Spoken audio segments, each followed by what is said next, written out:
जय हिंद। इससे पहले के क्लास में हम आपको बताए थे कि टीकेएस सिस्टम के बारे में समझा देंगे, जो हवा में यानी मिड एयर कोलिजन से बचाता है। टीकास एक रडार होता है। रडार एंटीना के थ्रू अपने अगल बगल के एरिया को स्कैन करके वो डिटेक्ट करता है कोई दूसरा जहाज तो नहीं है, और अगर है तो वो किस डायरेक्शन में जा रहा है, कितनी हाइट है, और वो टकराएगा कि नहीं टकराएगा। इसी से ये बचाता है। अगर ये नहीं रहेगा तो हमेशा दुर्घटना होगी। 1996 में दिल्ली के पास चरखी दादरी में दो जहाज आपस में टकरा गए थे, जिसमें सभी लोगों की मृत्यु हो गई थी।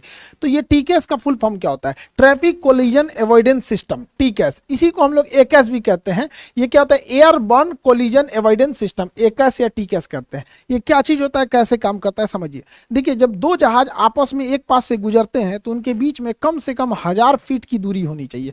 1000 फीट की दूरी होनी चाहिए। ऊपर नीचे में ये डिस्टेंस, ऊपर नीचे में इतना ऊपर से निकल जाएंगे तो कोई खतरा नहीं है। तो ये तो वर्टिकल हो गया। हॉरिजेंटल मतलब अगल बगल में निकलना है तो कितना सेपरेशन रखना है? तो अगर अगल बगल में निकलना है तो 14 किलोमीटर के रेडियस में कोई दूसरी जहाज नहीं आनी चाहिए। यानी 14 किलोमीटर के रेडियस से इसको बचा लीजिए और 14 किलोमीटर के रेडियस से इसको बचा लीजिए। तो ये हॉरिजेंटल भी क्रॉस कर सकते हैं।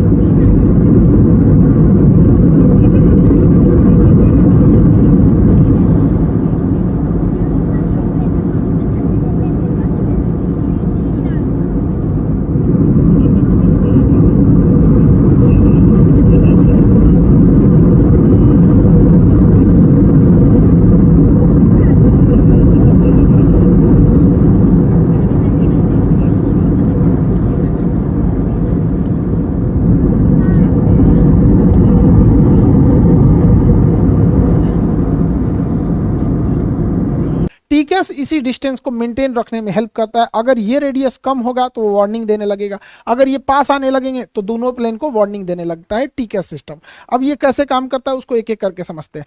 टीकेएस का एंटीना जो होता है वो ये एस बैंड वेव को छोड़ता है। TKS antenna S band wave को छोड़ता है। इस पर लिखा होता है डू नॉट पेंट, पेंट नहीं कीजिएगा वरना वेव ही नहीं निकल पाएगा इसको। ये ऊपर नीचे भी स्कैन करता है, इसलिए फ्यूजलार्ज के ऊपर और नीचे दो एंटीना लगाया जाता है।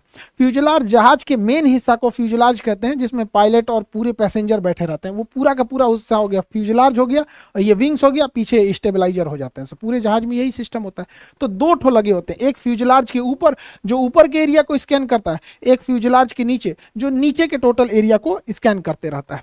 ये अपने अगल बगल यानी हॉरिजेंटली ये 40 नॉटिकल मील के एरिया को स्कैन कर लेता है कि इस एरिया में कोई दूसरी जहाज तो नहीं है, और ऊपर नीचे 10,000 फीट के एरिया को स्कैन कर लेता है कि इस एरिया में कोई जहाज तो नहीं है। अगर रहेगा तो दोनों जहाज एक दूसरे को इन्फॉर्म कर देंगे कि कौन कितने डिस्टेंस पे है, किस डायरेक्शन में जा रहा है। टकराने की तो संभावना नहीं है। अगर हवा में दो जहाज पास आने लगते हैं, लगभग 40 नॉटिकल मील के एरिया में आ जाते हैं, यानी टीकेएस के रेंज में आ जाते हैं, तो टीकेएस में लगा कंप्यूटर ये गणना करता है कि ये दोनों जहाज कहां जाकर टकराएंगे। जिस पॉइंट पर इनके टकराने की संभावना होती है उस पॉइंट को closest point of approach, closest point of approach यानी सीपीए कहा जाता है।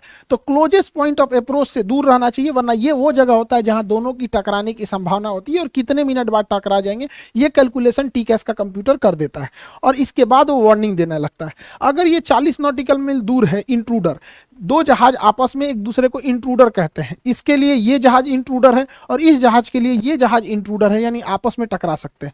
अगर डिस्टेंस ज्यादा है कोई दिक्कत नहीं, अगर काफी पास आ गया तो ट्रैफिक एडवाइजरी जारी की जाएगी, ओरल वार्निंग दिया जाएगा कि सावधान रहो दोनों पायलट। और अगर बहुत पास आ जाएगा तो रिवोल्यूशन एडवाइजरी जारी किया जाएगा, यानी एक को कहा जाएगा ऊपर जाओ, दूसरे को कहा जाएगा नीचे जाओ। यानी ट्रैफिक एडवाइजरी और रिवोल्यूशन एडवाइजरी ये दोनों कब होता है? अगर बहुत पास आ गया तो रिजोल्यूशन एडवाइजरी जारी की जाएगी, थोड़ा दूर है तो ट्रैफिक एडवाइजरी जारी की जाएगी। अब इसमें समझते हैं। देखिए, ये ट्रायंगुलर शेप है, ये जहाज है जिसके अंदर ये टीकेएस सिस्टम लगा हुआ है, और ये इसके लिए इंट्रूडर है। इंट्रूडर यहाँ डायमंड शेप में बना है, खोखला है, इसका मतलब ये 40 नॉटिकल मील से दूर है, यानी इससे डरने की कोई जरूरत नहीं है। खोखला डायमंड मतलब 40 नॉटिकल मील से दूर है। यहाँ प्लस साइन का मतलब होता है कि ये जहाज हाइट में भी ऊंचा पे है, दूरी भी है और हाइट भी ऊंचा है, इसलिए इससे घबराने की जरूरत नहीं है।